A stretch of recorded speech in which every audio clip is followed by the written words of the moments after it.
تاریخ کے ماخذات میں دوسرا ماخذ تحریری ماخذ ہے۔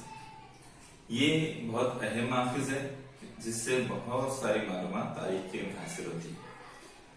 اس تحریری ماخذ میں کیا ہوتا ہے تو بہت ساری چیزیں جو لکھی ہوئی شکل میں ہیں وہ تحریری ماخذ کہلاتی ہے، جو بہت پرانی ہوتی ہے، پچھلے زمانے میں یا ماضی میں لکھی ہوئی۔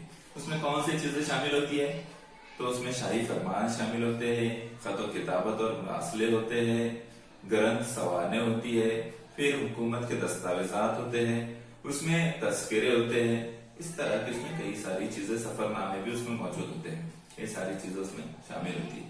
اب ان چیزوں کی جو ہے اسٹڈی کی جاتی ہے اور اس کے ذریعے سے ہمیں کئی ساری اس زمانے کی باتیں سمجھ میں آتی ہے، جیسے اس زمانے کے رہن سہن، مزاج، لوگوں کے کام کاج اور کس طرح کی وہ زندگی گزارتے تھے۔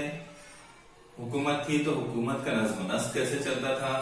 سیاحوں نے اگر اپنے سفر نامے لکھے ہیں تو اس سفر نامے میں انہوں نے اس زمانے کی تہذیب کو لکھا کہ لوگ رہتے کیسا ہے، لوگوں کا باقی کے تہواروں کا مزاج کیسا ہے، لوگ کس چیز کو پسند کرتے ہیں، کون سے کام کب کرنا پسند کرتے ہیں۔